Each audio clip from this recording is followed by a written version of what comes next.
High priority alert. The alien armada that entered our skies last month has been turned around. And now they were about to ruthlessly destroy all those who stood in their way. Except that one mythical human warship had arrived and shattered that arrogance to dust. Now the whole battlefield shakes at the spectacle of humanity's might. High above the heavily scarred sector known in the galaxy as the Duroc Rim, a far-off star blinked weakly. This edge of space had been fought over by countless factions for centuries. It was an untamed frontier, littered with lost colonies, planetoids rich in resources, and strategic routes connecting great star empires. But the galaxy had long dismissed humanity as a negligible power, lost in all the turmoil. Other more dominant species, those who claimed heritage from ancient interstellar empires, saw humans as upstarts at best.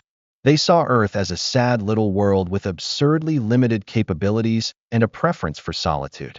Tensions had been building across the galaxy for decades. Alliances shifted.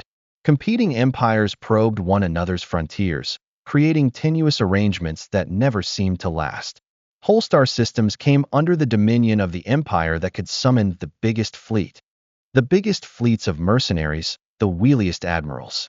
Some had heard whispers that humans, on their backwater world, were developing advanced technology, hushed murmurs about breakthroughs in propulsion and weaponry. But many alien powers quickly dismissed such claims. After all, in the view of a war-hardened galaxy, humanity's pale footprint on interstellar matters barely deserved mention. But still, the embers of conflict continued to smolder until they ignited in a bloody clash between two of the most dominant alien alliances, the Helamar Dominion and the Zarkos Ascendancy. Their warships, soldier battalions, and immovable dreadnoughts prowled into the Duroc Rim, transforming it into a whirlpool of destruction. Civilian transports were in the line of fire, whole colonies had been razed, and fleets had flooded strategic choke points, eager for territory. The Helamar Dominion, fortified by centuries of conquest, thought itself capable of extinguishing all dissent. The Zarkos Ascendancy, just as resolute, would not yield. Their struggles left disturbing wake of ruined vessels and ruined planets. As for humanity, it had remained stubbornly neutral. After being bombarded with pleas for intervention from lesser worlds eager for Earth's help, the United Terran government had hesitated to intervene in a galaxy that offered them little. In the way of respect, pride or fear was not an issue. Human leadership decided to save their energies and bided their time, waiting for the day when they would have to defend themselves. The officials overseeing Earth's colonial expansions paid close attention to the intergalactic conflict, dispatching intelligence operatives to the front lines to collect data. They watched the failures of the alien fleets, learned from their tactics, and developed technologies of their own in the shadows. All the while they silently perfected an advanced warship that could, if necessary, break the galaxy's dismissive attitude toward humanity in a single, decisive campaign. That vessel has the codename NSS Dauntless. Officially, it did not exist. Even those who did hear the rumors of such a project dismissed it as legend, a grand experiment in hypervelocity railguns, plasma lances, and next-generation shield generators. But for those in the top tiers of the United Terran Fleet, Dauntless signified the very essence of human determination, a venture that Earth invested its finest brains, technicians, scientists, and tacticians into. It was never intended to be used lightly. Instead, it was meant to act as the ultimate deterrent, an unspoken protector no one knew about. Until humanity's hand was forced. That time came without much in the way of fanfare. A dispersed Terran scout flotilla, working quietly in the Duroc Rim, happened upon a grisly sight. A crossfire between the Helamar and Zarkos fleets tearing apart a neutral planet whose leaders had only recently entered into discussions with Earth on how they might peacefully work together. Thousands, perhaps even millions, of innocent civilians were facing annihilation. The sector was alight with distress signals. The Helamar Dominion's unstoppable battleships pounded through orbital defenses, and the Zarkos Ascendancy responded with its planet-raking beams. The helpless world stood no chance. When the scout's urgent transmissions reached her, Admiral Talia Royce of the United Terran government made the available choice. NSS Dauntless would be dispatched. Earth's political advisors were split. Some thought human involvement would provoke a war they weren't prepared to fight. Others countered that if Earth now refused to act, they would prove every alien's suspicion of human cowardice. Witnessed from the one-way, high-risk viewing area at Terran Command, the critical order was made behind closed doors. It was time for humanity to intervene, with the outcome in their giant, ugly hands. Unknown to both sides of the battle in the Duroc Rim, a fast, novel ship exited slip space, hiding behind advanced cloaking technology. A moment later, transmissions of code, of unknown origin, sliced through the battlefield. The Helamar and Zarkos ships, at war profit and destruction, paid no mind initially. After all, they were in the middle of an all-out war. In the savage crossfire of their gruesome carnage, or perhaps a desperate relief craft for the doomed world, a sudden, single-ship introduction did not seem relevant. But the hail repeated, the signals bristling with unrecognized encryption prying open standard communications channels. "This is Admiral Talia Royce with the United Terran Navy," it announced. "You have trespassed on our designated neutral territory. Stop the aggression and withdraw, or our response will be with force." Laughter reportedly erupted on several Helamar command ships. The Zarkos captains did the same in regards to the ultimatum. Neither side had ever been threatened by humanity, and neither side intended to abandon a strategic position that had taken them so many lives to secure. Only a few suspicious officers in both fleets registered a twinge of discomfort. The Helamar, with millennia of war in their past, boasted nearly the best intelligence in the galaxy, but their available records were almost a farrago when it came to Terran vessel capabilities. Little far-fetched notes they used to read that hinted at a propensity for rapid technological advancement. Even the Zarkos felt discomfort with the arrogance in the Terran admiral's warning. But drowned in bravado and the immediate threat posed by each other, both sides opted to ignore the message. As tension mounted and the world below continued to burn, NSS Dauntless decloaked. The vessel's massive silhouette loomed, silhouetted by the dying star's searing light. Some observers, on battered Helamar or Zarkos destroyers close enough to discern the warship's shape, thought at first it had to be some newcomer from a concealed ally. Its hull was a dark, matte composite of alien manufacture, with no obvious weak points. Live lines hinted at advanced thruster systems. But more disquieting still was the presence of power echoing from the ship's sensor return. High-capacity energy signatures, shield harmonics off the conventional charts, yet weapons bundles that resisted any orthodox scanning methods. Within minutes, operators on both fleets were scrambling to figure out what they were up against. Skin pulses weren't much better. They didn't yield any technical specs. Data was returned garbled or flat-out jammed. This unknown threat prompted the Helamar command to interrogate who would radar their conquest.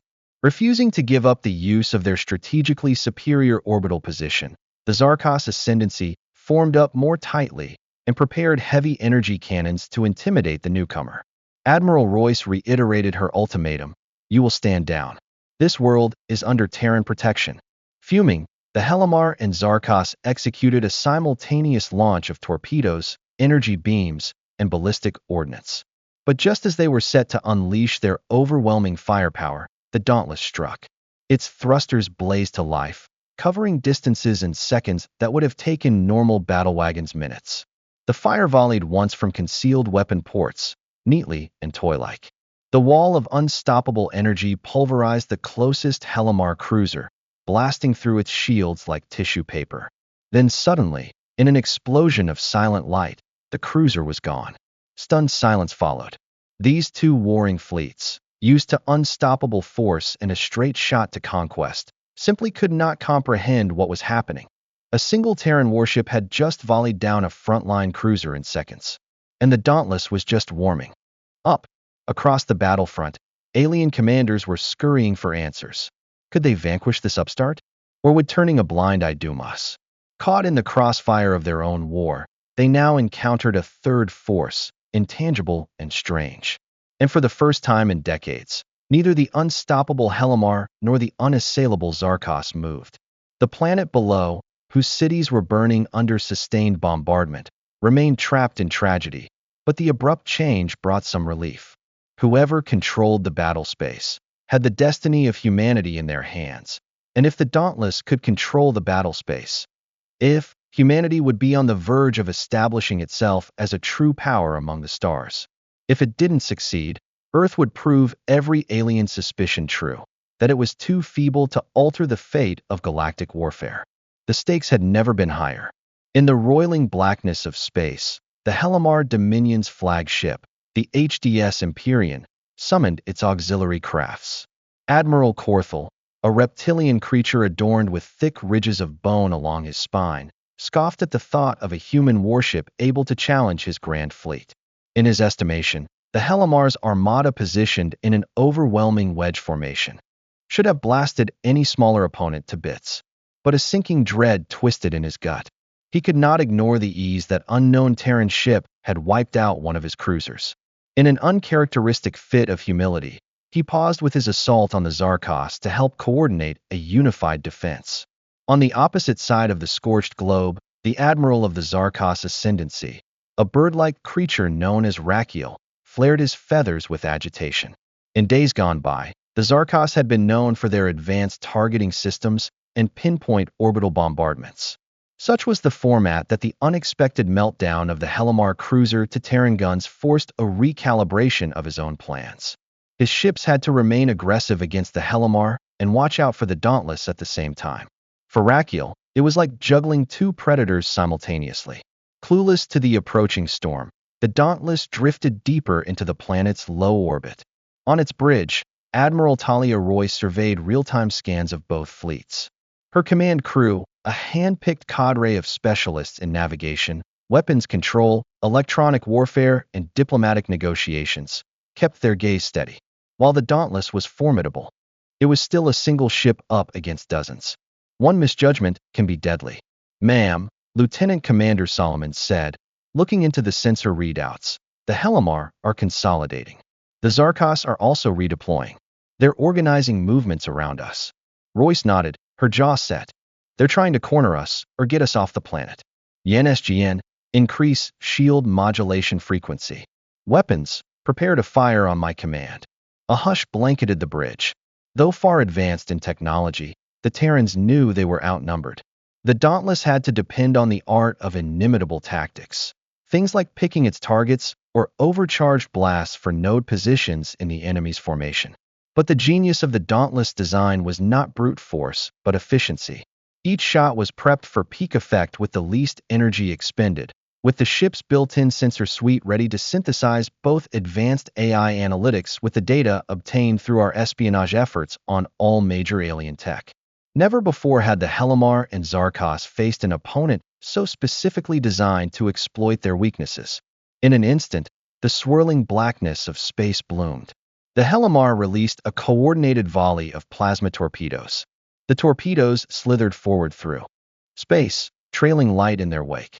The Zarkos sent forth beams, volley upon volley of beams, concentrated arrays of those beams that flew across space in vicious arcs designed to carve through hulls.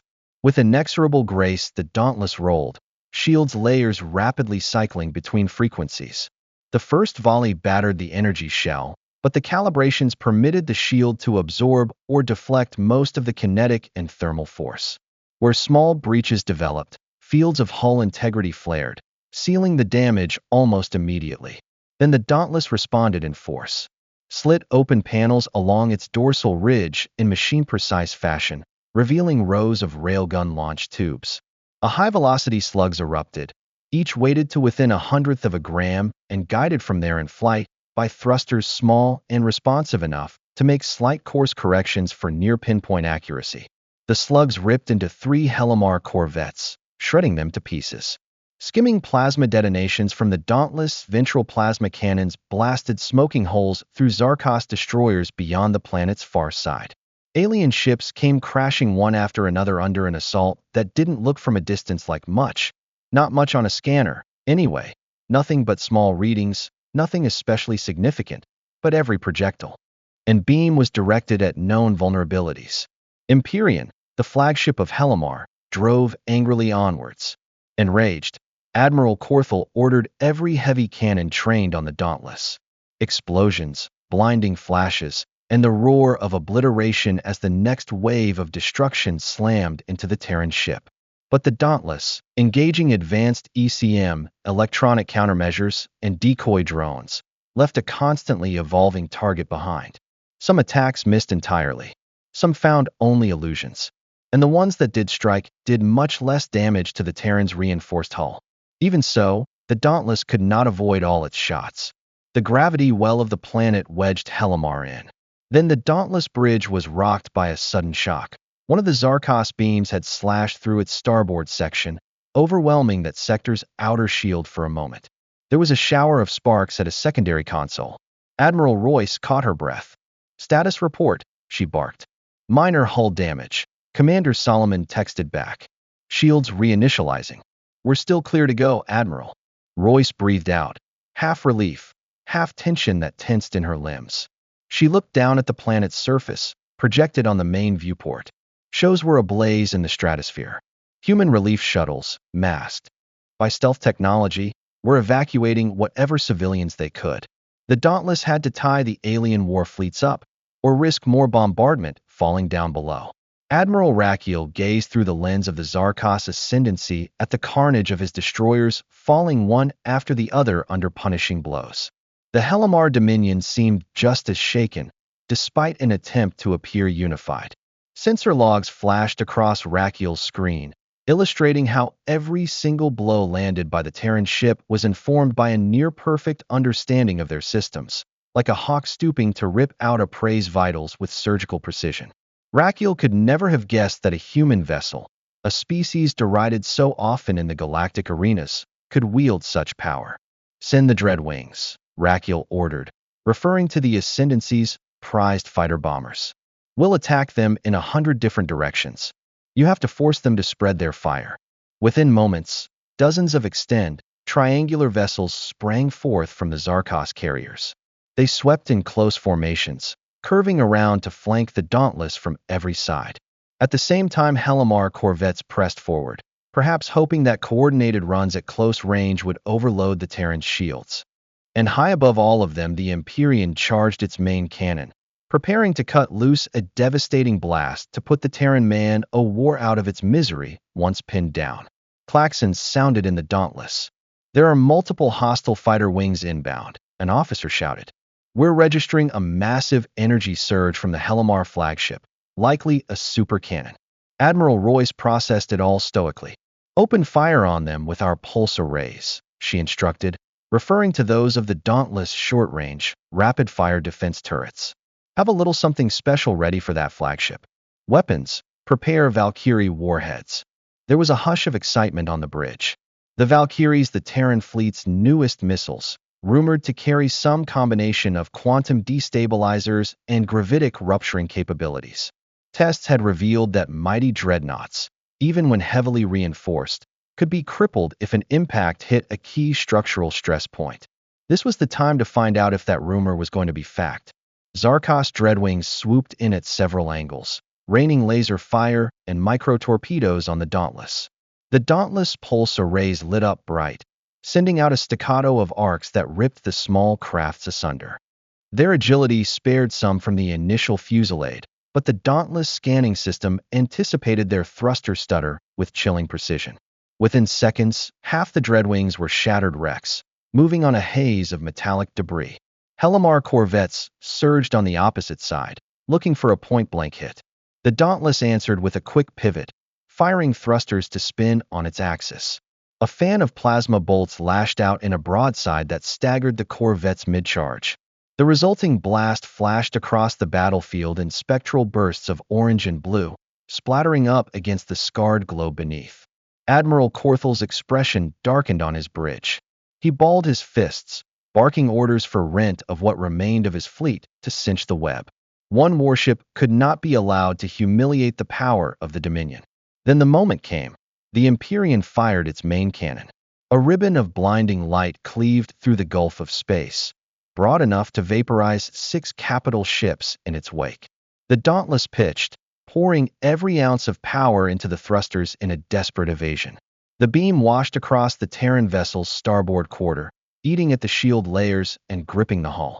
The Dauntless spun off-axis, internal systems screaming warnings. Flames licked up the starboard hull plating, and part of the internal structure buckled. A wave of tense horror washed over the dauntless bridge crew. Alarms blared, console lights flashed, and Admiral Royce was forced to hold her ground. "Engineering, damage report," she yelled. "Starboard shield emitters overloading," came the response. "Hull breach in segments 7B and 9F. We're plugging the holes, but we can't withstand another direct hit like that." Royce stared at the weapons officer. "Is the Valkyrie payload good to go?" "Confirmed. Target locks engaged." She nodded grimly. "Fire." For Cormorant missiles launched from the Dauntless forward tubes. It was a beacon to those on both Helimar and Zarkos sensors. Their propulsion phalanxes glowed hot. The Empyrean's point defense turrets wheezed suddenly on overdrive, intercepting 2 missiles mid-flight. The last pair, however, stuttered through a spaghetti of defensive beams, supported by active countermeasures. They crashed into the starboard hull of the Empyrean. Initially, it looked like they had been partly deflected by the flagship's thick armor. But then, arcs of flickering energy fanned around the impact sites. A low groan shook the whole of the Empyrean. Then, without warning, an immense breach opened when the Valkyrie's gravitic destabilizers ripped the flagship from within. A chain reaction triggered secondary explosions, all roaring out through newly crushed hull segments.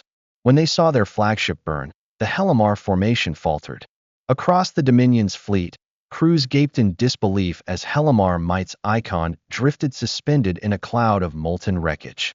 Admiral Corthal's fate was sealed along with his vessel, one last cry of disbelief ringing through an open comm channel. Silence dropped into the void as the Helimar fumbled to regroup. The Zarkos, similarly, were shocked.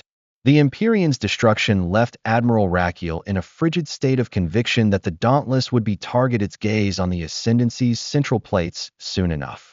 In that moment of collective horror, panic spread through the united ranks of aliens. One Terran warship had just pulled off the impossible. The bill to the Helimar was astronomical. The destruction wrought in a matter of minutes eclipsed all but the biggest battles of the entire Duroc campaign. Neither side had given a thought to suddenly retreating at this close to the fight. They had come to Duroc Rim with conquest on their minds, each intent on laying claim to the sector's riches and its strategic positioning. But the Dauntless had just rewritten their whole plan. These thoughts were shared over comm channels, and the alien fleets, literally scattered, began chattering about withdrawal. Pride battled with fear, the fear that if they continued to participate, they would lose everything. Noticing that shift, Admiral Royce took the initiative. She transmitted an ultimatum: stand down or be destroyed. This is your last warning. No one answered for several heartbeats. The battered Helimar corvettes and the reeling Zarkos battleships considered their options. The voices of their officers mixing in desperate internal communications, frantic to save what remained of their power. Then both fleets began to turn away from the Duroc Rim in ragged, disordered unison. They were retreating. Suddenly, all the relentless war machines that had swept destruction across the star systems in this sector recognized a simple fact: they couldn't defeat the Dauntless. And even if they somehow managed to flee together, the vessels that survived would have to suffer monstrous casualties in a second run with the Terran ship. What was worse, they now knew the world below was under Terran protection, and any swaggering to resume bomb runs would be met with a treatment of fatal consequence. Cheers rang out across the Dauntless bridge. They'd chased away 2 galactic superpowers with a single Terran warship. It was an overwhelming victory, but it had not been without a price. The starboard hull of the Dauntless had been charred and cracked. Venting had occurred from multiple compartments to the space environment. Crew casualties were few, but not zero. Admiral Royce indulged in a brief moment of relief. She shut her eyes and felt the tension depart from her body. They had finally demonstrated to the galaxy that humanity was neither weak nor insignificant. "Damage control teams, initiate repair procedures," she commanded. "Communications, contact Terran High Command. Tell them that the Dauntless has taken the Duroc Rim." A burst of jubilation swept across the bridge, but it came with the knowledge that their battle may have just begun. This humiliation would not be forgotten by the Helimar Dominion and Zarkos Ascendancy. They would have their vengeance, or at minimum a means to nullify this new Terran threat. But this was humanity's moment. The two alien fleets were in full retreat, with a shattered planet that might still be salvaged from complete and total annihilation. It marked the first moment in this war that the unstoppable was stopped. The halt made possible by something for humankind had broken the stalemate. Ships were limping into space at the edge of the Duroc Rim. The battered cruisers, corvettes, and carriers of the Hellamar Dominion activated their faster-than-light drives and fled the system. Their forces had been ored, the Empyrean gone, and with it the aura of invincibility they once commanded. They had thought that the war in the Duroc Rim was only a stepping stone on their path to greatness, and now they had to admit that a single Terran warship had made them flee. In turn, did the Zarkos Ascendancy ships did retreat in their wake. Still, they had escaped losing their flagship, and had taken terrible damage to their dreadnoughts and fighter wings.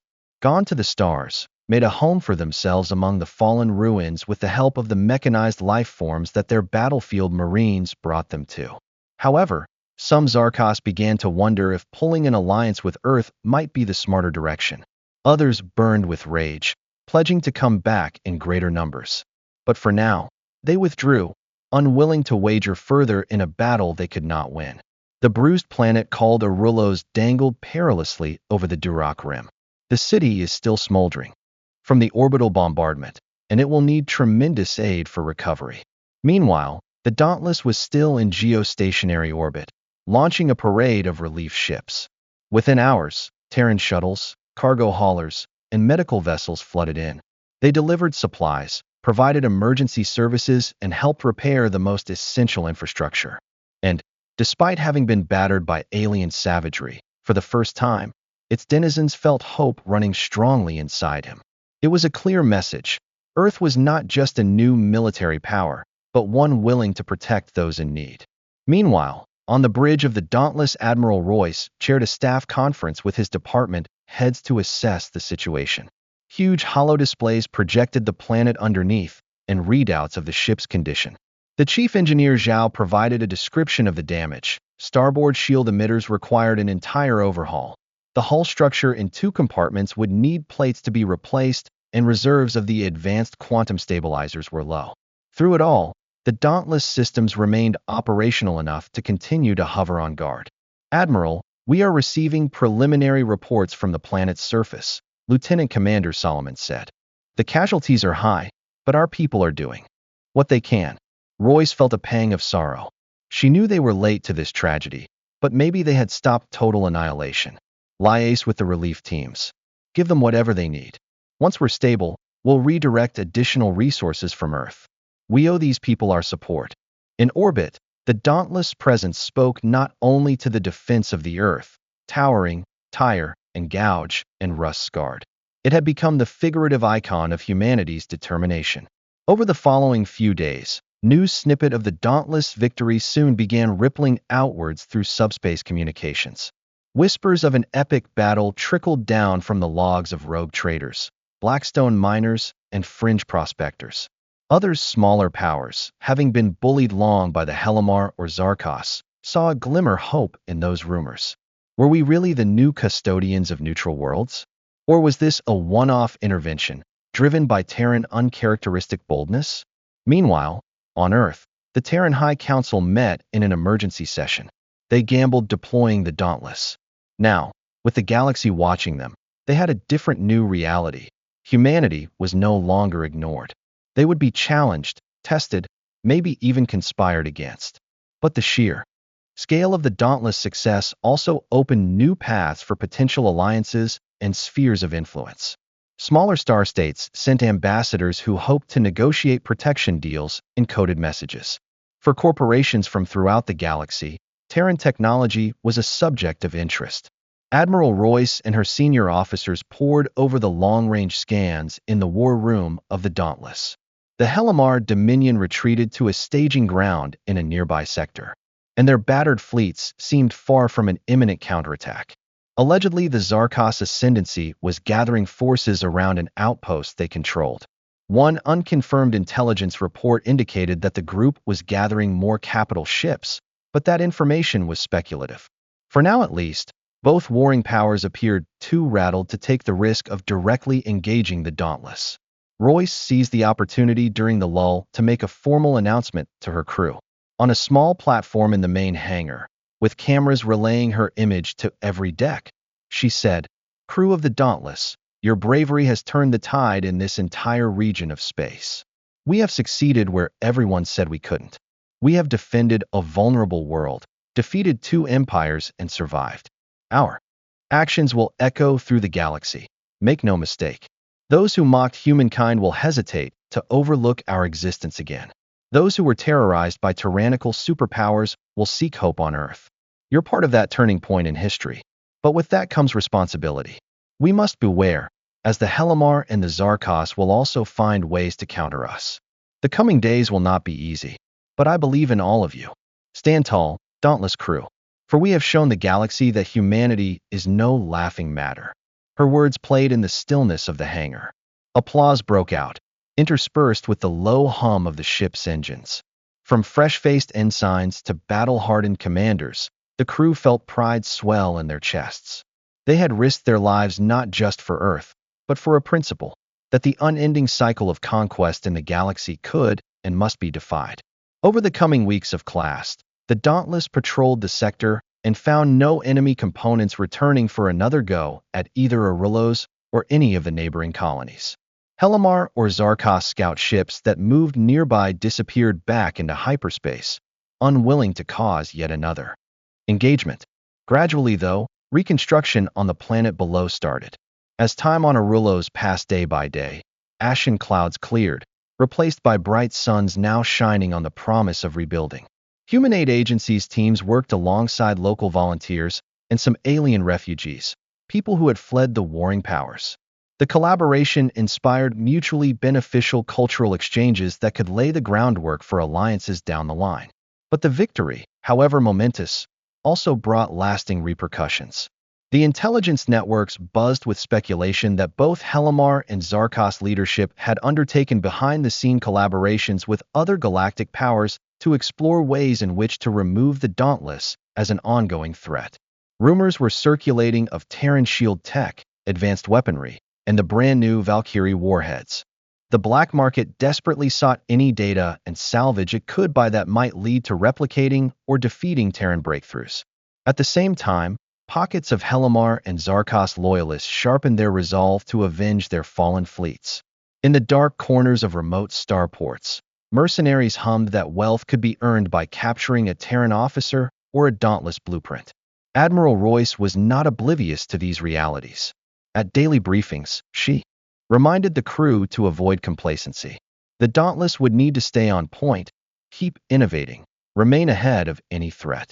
Diplomatic delegations from Earth had arrived in the Duroc Rim, signing pacts with local settlements and forming a fledgling coalition that acknowledged Terran protection.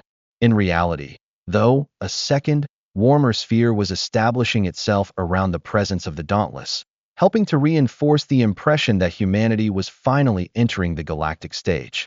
It was, for many, a moment of validation. The contempt and indifference of the galaxy's older empires were yielding to respect, and if not respect, then at least fear. For the Terran crew, it was a peculiar sensation to be both hero and potential target. Some missed the anonymity of being written off, but they also knew that eras of change weren't born so easily, and that building a better future required taking chances. One day, shortly after the main battles, a small delegation from Arillos arrived on the Dauntless. Among them was Governor Kelra, a gray-skinned Aerolin who had once begged the Helamar for protection, only to learn of their cruelty. Kelra stood with Admiral Royce on the observation deck, staring out the large windows at the planet below. From orbit, the devastation was still visible. Giant craters and scars littered the surface. But the planet yet lived. Governor Kelra's voice shook with gratitude. We had lost hope that help would arrive. For so long, we were manipulated by bickering powers that treated us like a pawn in their vile games. But you provided us hope, Admiral. You saved us. Our people will not forgive. Royce smiled faintly, her eyes focused on the planet's horizon. We're just doing the right thing. I just wish we could have gotten there earlier. You came when no one else would, Kelra insisted, and we are prepared to rebuild. Arulos is in your debt. It was a sentiment that mirrored an equally swelling view among the sector. That maybe this behemoth, this gluttonous destroyer, the Dauntless, was not just an instrument of devastation, but a guardian of sorts for the places that been subjugated long enough to theirs and the faraway empire's ire. That perspective made the rounds, countering speculation back through the galaxy. If humanity's advanced warship was going to keep intervening for the oppressed, it might upend power balances in ways no one could have expected. The grand alliances of your would need to adapt or risk falling by the wayside. As the Helamar Dominion and Zarkos Ascendancy tended to their wounds, their efforts turned to cultivate the narrative of the confrontation internally in a less humiliating way. They attributed it to incompetent admirals, unsuspected sabotage, and experimental Terran anomalies. But the reality was clear. The rest of the galaxy now understood that humans could hit back hard. So now, the unstoppable forces that had once struck fear into the hearts of innumerable star systems were being, for the first time in generations, forced into retreat. The epitome of a military maneuver, their fleet didn't just retreat from the Duroc Rim. They did so in a manner that signified a shift in the balance of matters of the galaxy. Humanity was no longer a footnote. It now had to consider a new force, one that had shattered the mirage of alien invulnerability with a lone warship and an indomitability of purpose. Reconstruction efforts on Arulos continued, and the Dauntless performed final scans to ensure no residual threats remained, but the crew prepared for whatever lay ahead. They realized that while this victory was monumental, it would not be the last battle. But for the moment, it was that feeling of accomplishment and the realization that same way they had stood against there was some hope for the oppressed people of the Duroc Rim. People who could now imagine a future beyond conquest and fear. As the alien fleets fell into full retreat, ripples of shock and awe spread throughout the galaxy. Smaller states that had come close to obliteration turned to Earth with reverence and gratitude. Gone were the humans who were merely the new kids on the cosmic block with no more power than to stand amongst the old empires. With a single act of military prowess, the Dauntless had shattered hundreds of years of galaxy-wide belief in Terran frailty. Over the following weeks, diplomacy turned into the new battleground. Now, where the Helamar Dominion had required bribes and negotiating, they slowly stopped calling for anything of their new neighbors, content to keeping on, and the Terrans busy with the echoes of the past. Hesitant, the Zarkos Ascendancy sent envoys to obtain additional information regarding the Terrans' technological capabilities and objectives. Both empires wanted to avoid another direct confrontation with a foe that had decimated their fleets. As Arulo's population slowly picked itself up from the rubble of all that the war had left, Terran engineering teams were brought onto their worlds, introducing new methods of construction as well as planetary defense systems, and their cities rose again.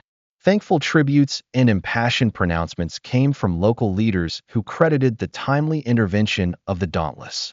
Others who had lost everything had received a second chance under the watchful eye of Terran relief organizations. It was a tenuous hope, but a genuine one, palpable in the reconstruction of streets, the farmland resuscitated, the unassuming starports humming with new commerce. The success of the Dauntless led to jolting policy changes within United Terran government. Money flowed into the Navy's research units. Starships that had previously been considered too experimental were approved. The political factions that folded the policies of isolationists no longer formed a counterpoint to the United Terran public that viewed the galaxy as its to discover and protect. Earth would not return to oblivion. Aboard the Dauntless itself, the crew reflected quietly on their experiences. Some wrote letters to loved ones at home about their stories of battle and what they had experienced while on Arulos. Others spent their spare time in the observation lounges, gazing out into the star-studded void, coming to grips with the scale of what they'd done. Captain Adrian Cole, the ship's executive officer, held memorial services for the Terrans, everyone lost in the war. While few in number, every sacrifice received the utmost honor. Admiral Talia Royce wore this victory differently. She knew that winning a battle was just the start. From her high perch on the bridge, she could feel the galaxy thrum with new alliances forming, old powers regrouping, cosmic shadows lengthening. They had won an important battle, yes, But the galaxy was a large place, and the Dauntless was only one ship. But Royce knew that humanity had already proved one remarkable lesson. Outnumbered didn't mean outmatched. Overlooked wasn't the same thing as powerless. Royce stood in front of the broad viewport, gazing at Arulos one last time before plotting a course. By the time reconstruction was well underway, Terran supply lines had settled in. The final broadcast from Governor Kelra was heard across the comms as the Dauntless was departing the system, expressing gratitude and thanks from the Terrans for their steadfast support, and promising the Earth that their forces would be beside them as allies should the day come when they would be called. A shared feeling of togetherness, forged in the heat of war, bridged the separation between species that had been foreigners just weeks ago. So the Dauntless pressed on, its drives lit up, thrusting it into the uncharted void of space.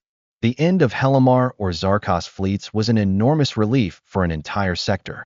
And beyond was the future, with great obstacles and unknowns, yes, but also full of potential for alliances and turnings, and maybe even lasting peace. Eventually, a myriad of worlds would remember the story of how one human warship ended a brutal war and sent entire alien fleets fleeing in chaos. It became a legend of defiance and hope, passed from mouth to mouth in docking bays and council chambers throughout the galaxy. To some it was a warning that humans, once provoked, could not be defeated even by overwhelming numbers. To others, it was an inspiration, evidence that even underdogs could succeed and defy impossible odds. And to the Terrans themselves, it was a source of pride and duty, a reminder that their might could influence the destiny of civilizations not yet known. And so the Dauntless had led humanity onto the galactic stage, through fire and bravery, towards a new fate that no power in the universe could ignore.